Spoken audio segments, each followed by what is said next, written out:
Daily Heavenly Manna, November 12th. The chosen text from John chapter 20, verses 27.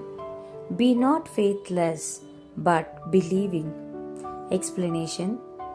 It is impossible for us to come near to the Lord except as we shall exercise faith and trust in Him, in His goodness, in His power, in His wisdom, in His love. Faith is a matter of cultivation, of development. The same apostles who carried out in terror when the storm was upon the Sea of Galilee gradually grew stronger and stronger in faith until, as the records show, they could and did trust the Lord in His absence and where they could not trace Him. Similarly, it should be a part of our daily lesson to cultivate trust in the Lord and to think of the experiences in the past in our lives and all of these lessons in His Word, that thus our faith in Him may become rooted and grounded. Reprint number 3338. Amen. Welcome back to the Deep Dive. Today, we're really digging into something fundamental. Trust. Specifically, how you build it, how you cultivate it, especially when you're maybe starting from a place of, well, doubt. Right. And we've got this central idea guiding us from John's Gospel. Be not faithless, but believing. Sounds simple enough, maybe.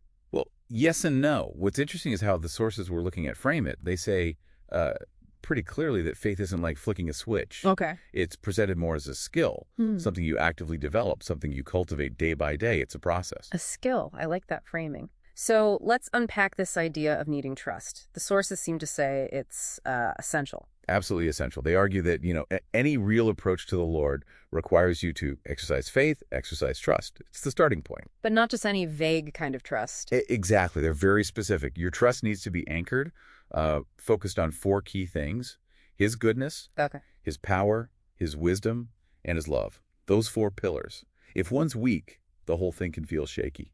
Goodness, power, wisdom, love. Got it. And you mentioned this is active, a daily lesson. Yes, that's the core of it.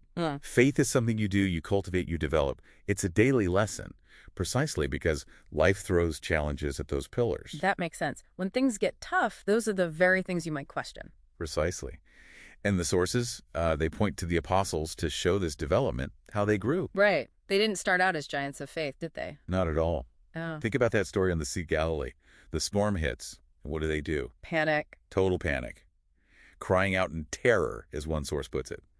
That was a direct test of their trust in His power, His wisdom right there in the boat, and, well, they initially failed it. That raw terror feels very human, very relatable, though. It absolutely is. But that's the before picture. The sources contrast that initial reaction with where they ended up. Which was? Well, the records show they grew stronger, steadily, not passively, but through experience and actively working on that trust. So they moved beyond needing Him physically present. Exactly. They went from panic with Him in the boat to eventually trusting Him even in His absence, even when they couldn't see the plan, couldn't trace Him. That's a massive shift, building conviction that outlasts the immediate evidence. That's the heart of the development process they describe. Okay, so if they transformed like that, how did they do it? What are the practical steps? How do we get that faith rooted and grounded, as the sources say? Yeah, good question. The sources actually detail three specific practices for this. Things designed to make faith really take root. Okay, what's the first one? First, you have to consciously make the cultivation of trust part of your daily discipline, your daily lesson. It needs to be, a priority, not an afterthought. Right, intentional time. And the other two, they sound more like active learning. They are. Second, you need to actively think about, reflect on your own past experiences. Your personal history. Yes, times in your own life where His goodness or power or wisdom or love was really clear, undeniable even if small.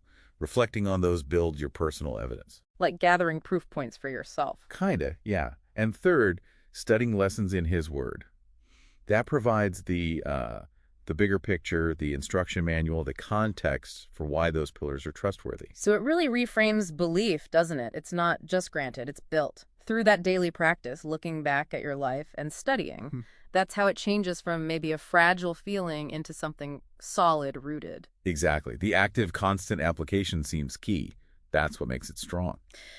So here's a final thought then for you listening. We talked about those 4 pillars: goodness, power, wisdom, love. Right.